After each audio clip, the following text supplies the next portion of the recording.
పిల్లలకి స్కూల్ పాఠశాల అయితే పేరెంట్స్కి స్కూల్ పేరెంట్స్శాల. నమస్కారం, మీరు చూస్తుంది సుమన్ టీవీ. నేను మీ కీర్తి. జూలై 14వ తారీఖు సంకష్టహర చతుర్థి. మరి మనందరి జీవితాల్లో కొద్దో గొప్ప ఏదో ఒక సంకటం ఉండే ఉంటుంది. ఈ రోజుని ఎలా సద్వినియోగం చేసుకుంటే బాగుంటుందో తెలియజేయడానికి ప్రముఖ ఆస్ట్రాలజర్ నందిబట్ల శ్రీహరి శర్మ గురుగారు ఉన్నారు. నమస్తే గురుగారు. వాగర్థావివ సంపృక్తౌ వాగర్థ ప్రతిపత్తయే జగతః పితరౌ వందే పార్వతీ పరమేశ్వరౌ ఆదిత్యాయ చ సోమాయ మంగళాయ బుధాయ చ గురుశుక్ర శనిభ్యశ్చ రాహవే కేతవే నమః. శృంగేరి జగద్గురు పీఠాధిపతులకి, కంచి పీఠాధిపతులకి నమస్కారములు తెలియచేసుకుంటూ కార్యక్రమాన్ని ప్రారంభిద్దాం. గురుగారు, నిజంగా ఒక్కొక్కసారి పిలిస్తే పలికే దేవుళ్ళు ఆ గణపయ్య కూడా అనిపిస్తూ ఉంటారు. సో ముఖ్యంగా ఇట్లా సంకష్టహర అని ఎవరికి లేదు, ఆయనకే ఉంది పేరు. ఎలాంటి సంకష్టాల నుంచి అయినా బయటికి తీసుకురాగలడు చాలా సునాయాసంగా. మరి ఈ రోజుని మేము ఎలా సద్వినియోగం చేసుకోవాలంటారు? సంకష్టహర చతుర్థి అంటే గణపతికి సంబంధించినటువంటిది. మనకు కలియుగ ప్రమాణాన్ని అనుసరించి కలో చండీ వినాయకో కాలభైరవ ఎందుకు చెప్పాల్సి వచ్చిందనంటే, ఒక్కొక్క యుగానికి దేవతలు, కొన్ని దేవతలు ఉంటారు, కొందరు వాళ్ళు అతి శీఘ్రంగా ఫలితాలు ఇస్తారు. అంటే సంకల్పము మాత్రము చేతనే ఆ దేవతల్ని ఉపాసించినటువంటి కారణం చేత సంకల్ప మాత్రము చేతనే ఫలితాన్ని త్వరగా ఇచ్చేసేస్తారు, అతి శీఘ్రంగా. క్షిప్రము అని అంటారు. అలాగే అతి శీఘ్రంగా ఫలితాలు ఇచ్చేటువంటి వాడు గణపతి. అందుకే ఆయనకి క్షిప్ర గణపతి అని అంటారు. క్షిప్ర అంటే తొందరగా, స్పీడ్. ఇక్కడ మనము చెప్పుకోదగినటువంటిది, ఈ కలియుగంలో చండి, గణపతి, కాలభైరవుడు, ఈ ముగ్గురు అతి శీఘ్రంగా ఫలితాలు ఇస్తారు. కాబట్టి ప్రతి సంకష్టహర చతుర్థి అంటే ప్రదోషకాల సమయానికి చవితి తిథి అందున బహుళ పక్షంలో ఉండాలి. పౌర్ణమి వెళ్ళిన చవితి తిథే బహుళ పక్షం. కానీ మీరు గమనించుకుంటే వినాయక చవితి మాత్రం అమావాస్య వెళ్ళిన చవితికి చేస్తే అది వరద చతుర్థి అని అంటారు. ఈ మిగతా చతుర్థులు అమావాస్య కంటే పౌర్ణమి వెళ్ళినటువంటి చవితి తిథి రోజున చేస్తారు. అది ప్రదోషకాల, సాయంకాల ప్రదోషకాల సమయంలో చవితి ఉండాలి. అది నియమం. ఈసారి 14వ తారీఖు అయింది, ఆదివారం. మనకు అమావాస్య వెళ్ళిన తర్వాత వచ్చేది వరద చతుర్థి, అది వినాయక చతుర్థి. కానీ పౌర్ణమి వెళ్ళినటువంటి చతుర్థి ప్రదోషకాల సమయంలో ఉండాలి, అది సంకష్టహర చతుర్థి అని అంటారు. ఈ సంకష్టహర చతుర్థి విధిగా ఆచరించినటువంటి వాళ్ళకి నా అనుభవంలోనమ్మ చాలా మంది ఫలితాలు పొందిన వాళ్ళు ఉన్నారు. ఇప్పటికీ కూడా అది మేము చేస్తున్నామని చెప్పుకోరు, కానీ సంతోషి మాతా వ్రతము, వైభవ లక్ష్మీ వ్రతము, అలాగే ఎలా అయితే దత్తాత్రేయ ఆరాధన, గురు వ్రతం ఎలా అయితే చేస్తారో ఇది కూడా చేస్తున్నారు. అవును గురుగారు, ఉప్పు లేకుండా తినాలంట కదా ఈ రోజు. అవును, సంకష్టహర చతుర్థి రోజు వ్రతం ఆచరించిన వాళ్ళు ఉప్పు లేకుండా తినాలి. సాయంకాలం వరకు ఏం తినకుండా ఉపవాస నియమాన్ని పాటించాలి. అసలు శివరాత్రి రోజున ఉపవాస నియమం ఎలా అయితే పాటించమని శాస్త్రం చెబుతుందో, ప్రతి ఏకాదశి రోజున ఉపవాసం ఉండాలని ఎలా చెబుతుందో, అట్లాగే సంకష్టహర చతుర్థి రోజున ఖచ్చితంగా ఉపవాసం ఉండాలి. ఆచరించేవాళ్ళు, ఆచరించి పుణ్య ఫలితాన్ని అనుభవించే వాళ్ళు కూడా నిజంగా నేను కూడా మా ఇంట్లో చేస్తారు గురుగారు. చాలా అసలు ఆ వారాలు 8 వారాలు, 5 వారాలు, 16 వారాలు అనుకుంటారు కదా, ఎంత కఠినమైన కోరికైనా నిజంగానే తీరుతుంది. ఒక్కసారైనా చేస్తానని, లేదా 3 వ్రతాలు చేస్తానని, 11 వ్రతాలు చేస్తానని, షోడశ వ్రతం 16 వ్రతాలు చేస్తానని, అష్టాదశం అంటే 18 సంకష్టహర చతుర్థి చేస్తానని, అలాగే 21 వ్రతాలు అంటే 21 సార్లు చేస్తానని, నక్షత్ర వారాలు అంటే 27 సార్లు చేస్తానని మొక్కుకునే వాళ్ళు ఉన్నారు. అది చేసిన తర్వాత అసలు మొదలుపెట్టినటువంటి కొన్ని వారాల్లోనే, అనగా కొన్ని నెలల్లోనే వాళ్ళ సంకల్పం నెరవేరుతుందమ్మా. అది గణపతి యొక్క అనుగ్రహం, మరి మహిమ ఏమో అది. అందుకనే దానికి ఖచ్చితంగా కొన్ని నియమాలు పాటించాలి,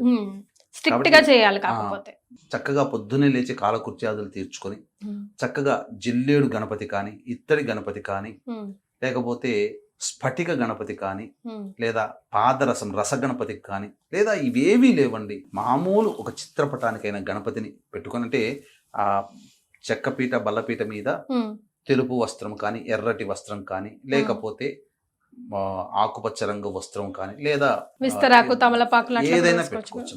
ప్లాస్టిక్ లేకుండా పెట్టేసి ఆ గణపతి ప్రతిమ పెట్టి, ఆ గణపతి ప్రతిమ ముందర ఒక పళ్ళెములో ఒక 3 పిడికిళ్ళైనా ఎంత వాళ్ళ శక్తి కొలది ఆ బియ్యాన్ని పెట్టి ఆ బియ్యంలో చక్కగా గణపతిని లేదా గణపతిని చిత్రపటం కానీ పెట్టుకొని చక్కగా ఆ మూట కట్టాలి ఆ బియ్యాన్ని ఏదైనా ఒక వస్త్రంలో శుభ్రమైనటువంటి వస్త్రంలో కలిపి చక్కగా గణపతి పూజ చేసుకుని షోడశోపచార విధానంగా వినాయక వ్రత కల్పం గణపతి వినాయక చవితి కట్టాలి గురుగారు. మూటలో బియ్యం కలపాలి, బియ్యం పెట్టాలి 3 పిడికిలు. చిత్రపటం బియ్యం పైన పెట్టాలంటున్నారు కదా? లేదమ్మా, చిత్రపటం పెట్టి చిత్రపటం ముందర బియ్యం కట్టుకొని ఒక వస్త్రం పెట్టుకొని మూట కట్టుకొని పెట్టుకోవాలి. చిల్లర పైసలు లేకపోతే డబ్బులు ఏమైనా పెట్టాలి? ఏం అవసరం లేదమ్మా, చక్కగా పెట్టి మంటపం వేసుకుంటే మంటపం వేసుకోవచ్చు. మళ్ళీ అంటే బియ్యం మీద కానీ గోధుమల మీద కానీ మంటపం పెట్టుకొని చక్కగా ఈ యొక్క సంబంధించినటువంటి షోడశోపచార విధానంగా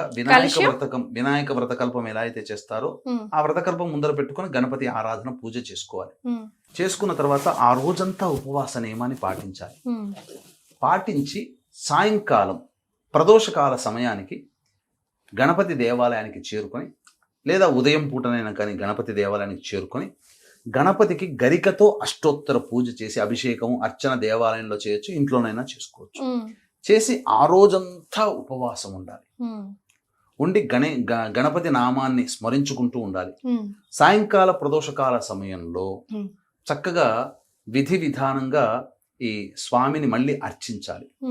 అయితే ఈ లోపల ఈ సంకష్టహర చతుర్థి రోజున చాలా మంది ఏం చేస్తారంటే మోదుగలతో ఇవి ఉంటాయి కదమ్మా గణపతి మోదకాలు ఆ మోదకాలతో హోమం చేస్తారు, లేదా కుడుములు నైవేద్యంగా పెడతారు తయారు చేసి, లేదు గణపతి హోమం విశేషంగా చేస్తారు గరికతో కానీ, లేదు అష్టద్రవ్యములు అని అంటారు. అంటే కొబ్బరి పొడి, అటుకులు, బెల్లము, పుట్నాలు, అలాగే మిశ్రి, ఇవన్నీ కలిపినటువంటి ద్రవ్యములతో గణపతికి హోమం చేస్తారు. చాలా విశేషం, గరికతో కలిపి చేస్తారు. విశేషమైనటువంటి ద్రవ్యం అది చేయడం ద్వారా ఆ గణపతి అనుగ్రహం శీఘ్రంగా కలుగుతుంది. ఆ హోమ తదనంతరం ఉపవాసం ఉంటారు. సాయంకాలానికి విధిగా ఒక నియమాన్ని పాటించాలి. దీనికి సంబంధించినటువంటి గాథ కూడా ఉందమ్మా. వీక్షించేటువంటి ప్రేక్షకులు కూడా గమనించాల్సింది ఏంటంటే, ఈ ఆషాఢమాసం అమావాస్య పునరుసు నక్షత్రమేమో పగలు, రాత్రేమో పుష్యమి నక్షత్రం.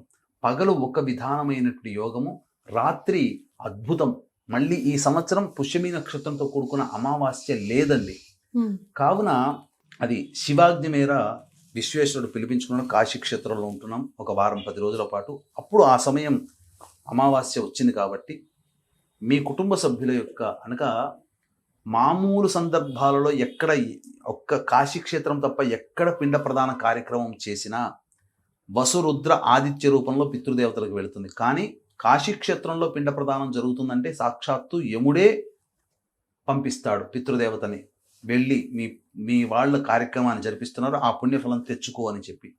కాబట్టి చక్కగా బ్రాహ్మణులను కర్తగా పెట్టి మంత్ర సహితముగా మీ పితృదేవతల ఆత్మతృప్తి కోసం, పుణ్యలోకాలు గతించడం కోసం పిండ ప్రదాన కార్యక్రమాలు ఇరువైపులా 3 తరాల్లో ఉన్నటువంటి వారి ఆత్మతృప్తి కోసం పిండ ప్రదాన కార్యక్రమాలు, తర్పణాది కార్యక్రమాలు చేయించడం జరుగుతుంది. అలాగే రాత్రిపూట అమావాస్య పుష్యమి నక్షత్రం కాబట్టి ఉగ్రదేవతలకి సంబంధించినటువంటి అంటే జాతకరీత్యా అన్ని రకాల దోషాలు తొలగిపోవాలి, సర్వదోష నివారణ అనేటువంటిది చేయించడం జరుగుతుంది. అందులో వారాహి, ప్రత్యంగిర, బగలాముఖి, రాజశ్యామల, సుదర్శనం హోమాదులు సశాస్త్రీయంగా జరిపించడం జరుగుతుంది. అవకాశం ఉన్నవాళ్ళు కార్యక్రమ తదనంతరం కాంటాక్ట్ చేసి 2 కార్యక్రమాల్లో గోత్రనామాదులు నమోదు చేసుకోవచ్చు. ఇక సంబంధించినటువంటిది ఏంటంటే క్లుప్తంగా తెలియజేస్తాను. ఇంద్రుడికి సంబంధించి ఇంద్రుడు ఒక విశేషమైనటువంటి గణపతి భక్తుడిని సందర్శించుకుని తిరుగు ప్రయాణం అవుతుంటే విశ్వరూపుడు అనేటువంటి రాజు పరిపాలించే నగరం గుండా వెళుతున్నప్పుడు విమానం మధ్యలోనే ఆగిపోతుంది. అంటే ఈ యొక్క రాజ్యంలో పాపకర్మలు చేసిన ప్రజలు ఉన్నారు కాబట్టి వాళ్ళ నెగిటివ్ ఎనర్జీ వెళ్ళి ఆ విమానం అనేటువంటిది ఆగిపోయింది. విమానం మళ్ళీ ముందుకు కదలాలి అని అంటే ఎవరైనా సంకష్టహర చతుర్థి అంటే గణపతి ఉపాసన చేసినటువంటి వ్యక్తి ఒకరోజు చతుర్థి వ్రతాన్ని ఆచరించిన పుణ్య ఫలితాన్ని ధారాదత్తం చేస్తే విమానం కదులుతుందని అశరీరవాణి పలుకుతుంది. ఆ సందర్భంగా చాటింపు వేయిస్తే ఎవ్వరూ కూడా వ్రతాన్ని ఆచరించినటువంటి వాళ్ళు కనబడలేదు. అయితే వింతగా ఒక స్త్రీ శరీరం తీసుకొని కొంతమంది యమభటులు, ఆ స్త్రీ శరీరం దగ్గర యమభటులు, గణపతి శిష్యులు, గణపతి పరివారం వాదులు ఆడుకుంటున్నారు. ఇది మా లోకానికి వెళ్ళాలి, లేదు ఈ అమ్మాయి ప్రతిగుణంగా ఒక్క పుణ్యం చేయలేదు, నరకానికి పోవాల్సిందే, లేదు తెలిసో తెలియకో చతుర్థి రోజున ఉపవాసం ఉండి ఆచరించి గణపతికి నమస్కారం చేసుకుంది కాబట్టి గణపతి లోకానికి పోవాలి అని. ఈ యొక్క మాట విని ఆ విశ్వరూపుడు చేద్దామనంటే ఆ స్త్రీమూర్తి చనిపోయింది కదా, అందుకని ఏం చేయలేకపోతాడు. ఇంద్రుడు కూడా నిశ్చేష్టుడైపోతాడు, నేను ఎలా వెళ్ళాలి మళ్ళీ తిరిగి ప్రయాణం అని. కానీ వాదులాటలో గణపతి సైనికులే గెలుస్తారు కాబట్టి గణపతి లోకానికి తీసుకుని వెళ్తుంటే ఆ యొక్క విమానం గుండా ఆ యొక్క స్త్రీ శరీరం శవం వెళుతుంది. గాలి తాకినటువంటి ఆ స్త్రీ శరీరాన్ని కనుక తెలుసో తెలియకో ఈ గణపతి వ్రతాన్ని ఆచరించి గణపతికి పూజ చేసినటువంటి పుణ్య ఫలితం పొందిన ఆ స్త్రీమూర్తి తీసుకుని వెళుతున్నటువంటి భటులు, గణపతికి సంబంధించినటువంటి సైనికులు ఎవరైతే ఉన్నారో పోతూ ఉంటే ఆ స్త్రీమూర్తిని తాకినటువంటి గాలి వెళ్ళి ఆ విమానానికి తగలడం వల్ల ఆ విమానంలో చైతన్యం వచ్చి విమానం కదులుతుంది. అంటే వ్రతాన్ని ఆచరించిన వ్యక్తికి స్వర్గం ఎలా అయితే కలిగిందో ఆ వ్రతాన్ని ఆచరించిన వ్యక్తికి తాకిన గాలి కూడా గొప్ప శక్తివంతంగా పనిచేసింది. అంటే దీని అర్థము ఇటువంటి వ్రతాన్ని ఆచరించడం వల్ల ఎంతటి పుణ్య ఫలితాన్ని, ఎంత గొప్ప యోగాల్ని పొందుతారో మనకు దీని ద్వారా తెలుస్తుంది.